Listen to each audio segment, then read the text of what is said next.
কোনো মতে ভগবানের নাম নিতে নিতে সে সাইকেল চালাতে চালাতে সেখান থেকে চলে যায়। কতবার বললাম তাড়াতাড়ি করো, আর তুমি কত দেরি করে ফেললে জানো? এখন না তেনাদের হাতে পড়তে হয় আমাদেরকে।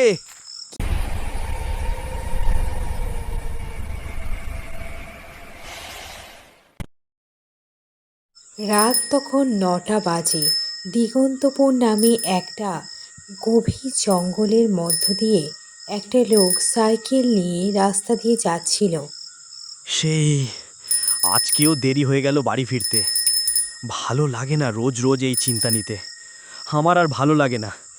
এই পথ দিয়ে যেতে গেলে ওই কলা বাগানটা সামনে যাওয়ার কথা ভাবলেই বুকে ভেতর যেন কেঁপে ওঠে। লোকটি মনের মধ্যে একরাশ ভয় নিয়ে সাইকেল করে সেই কলা বাগানের পথ ধরে যাচ্ছিল। কিছুটা পথ যাওয়ার পরে হঠাৎই সেই লোকটা দেখতে পেল সামনে একটা সাদা শাড়ি পরা মহিলা উস্কো খুস্কো চুলে দাঁড়িয়ে আছে। ওরে বাবারে, বাঁচাও গো আমাকে! এটা কে দাঁড়িয়ে আছে? রাম রাম রাম রাম, ভগবান রক্ষা করো আমায়। লোকটির সাইকেল যেন মাটির সাথে আটকে গেছিল। সেই লোকটি সেখান থেকে কিছুতেই সরতে পারছিল না। কোনো মতে ভগবানের নাম নিতে নিতে সে সাইকেল চালাতে চালাতে সেখান থেকে চলে যায়। চারপাশে একটা যেন কান্নার পরিবেশ শুরু হয়েছিল। কোথার থেকে যেন অনেকগুলো কান্নার শব্দ ভেসে আসছিল। পরের দিন সকালবেলা একটা আলোচনায় বসে সবাই। গ্রামের 4জন মিলে একটা আলোচনা করছিল। তারা সবাই খুব চিন্তিত ছিল একটা বিষয় নিয়ে।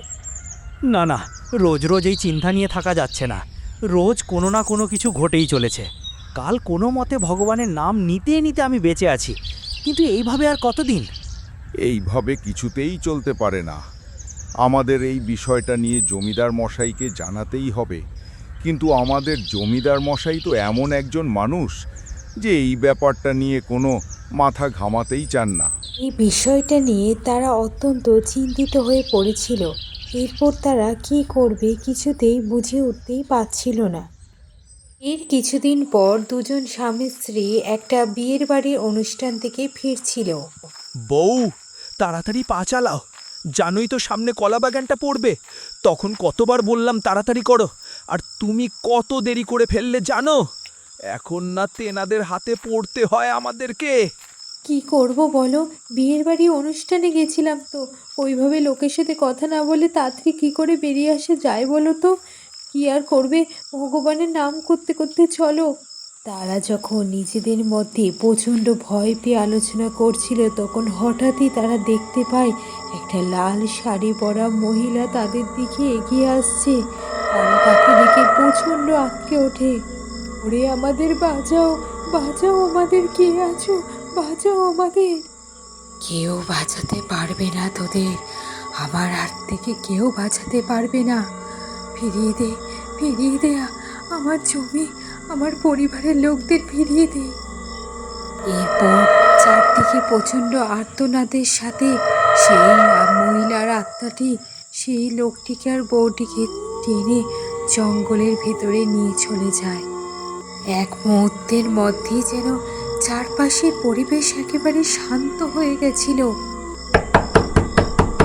হাবলু, হাবলু, দরজাটা খোল, তাড়াতাড়ি করলে হাবলু, সর্বনাশ হয়ে গেছে রে, তাড়াতাড়ি দরজাটা খোল। দিকে হাবলু নিশ্চিন্ত মনে ঘুমাচ্ছিল। তার কানে যেন কোনো কথাই গেল না। এরপর বারবার দরজা ধাক্কা দিতে হাবলুর ঘুম ভেঙে গেল। এত রাত্রে কি দরজা ধাকাচ্ছে? মনে হয় খুব দরকার কাউর। যাই, দেখে আসি। অনন্তদা, এত রাত্রে ডাকাডাকি করছো, কি হয়েছে? ওরে সর্বনাশ হয়ে গেছে রে! চৌধুরীদার তার বউ সেই কলা বাগানের সামনে দিয়ে বাড়ি ফিরছিল, আর ওই সেই মহিলাটির আত্মা তাদের টেনে নিয়ে গেছে জঙ্গলে, আর দুজনকে একেবারে শেষ করে দিয়েছে। চল রে চল, জমিদারকে গিয়ে সব কথা জানাই। এক্ষুনি চলো, গ্রামের সব লোকজনকে নিয়ে আমরা জমিদারের বাড়িতে যাই। আজকের শেষ থেকে ছাড়বো আমরা। এরপর তারা গ্রামের লোকজনকে নিয়ে জমিদারের কাছে গিয়ে সব কথা জানায়।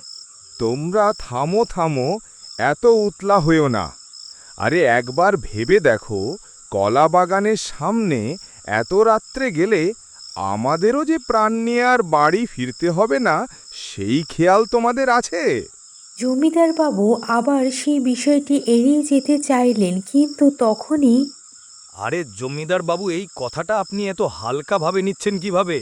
আর যতবারই এই নিয়ে আপনাকে আমরা বলতে এসেছি, ততবারই আপনি কোনো না কোনো উদাহরণ দেখিয়ে এই ব্যাপারটা এড়িয়ে যেতে চেয়েছেন। কিন্তু আজ আমরা এর বিচার চাই। ঠিক আছে, ঠিক আছে, তোমরা একদম চিন্তা করো না। আমার একটা জানাশোনা তান্ত্রিকের কথা জানা আছে, দেখি সে আমাদের কোনো সাহায্য করতে পারে কিনা।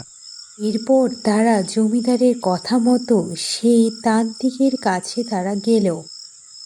এরপর তারা সমস্ত ঘটনা তাকে বলতে লাগলো। তখন রাত অনেক হয়ে গেছিল, তখন মধ্যরাতের সময় ছিল।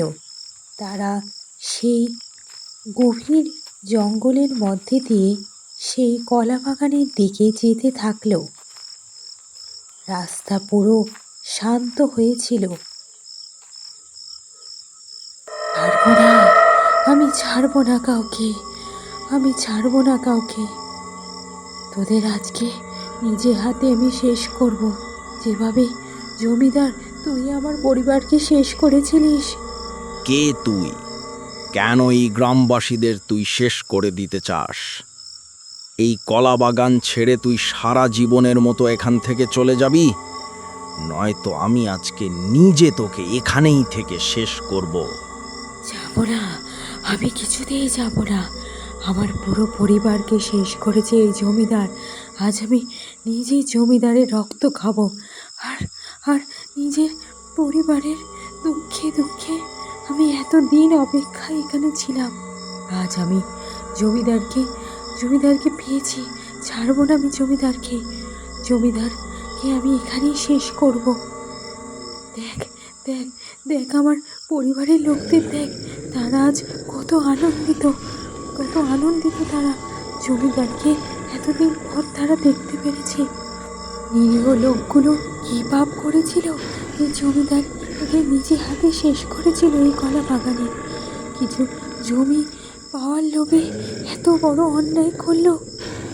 পর সেই তান্ত্রিকটা মনে মনে একটা মন্ত্র পড়তে থাকে, আর তারপর চারদিকে একটা ছাই ছড়িয়ে দেয়।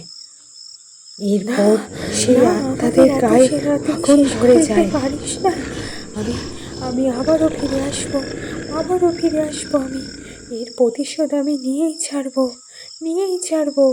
চারদিকে তখন প্রচণ্ড বাজে একটা ধোঁয়াতে, চারদিকে পরিবেশ একেবারে ধোঁয়াতে হয়ে গেছিল। যাক, এখন আর রাত করে বাড়ি ফিরলেও কোনো রকম চিন্তা লাগে না। ভাবা যায় কি দিন গেছিলে এক সময়। কলাবাগানের সামনে দিয়ে যাব ভাবলে বুকের ভেতরটা ধড়াস করে উঠত। ওরে বাবারে, ওখানে কারা দাঁড়িয়ে আছে?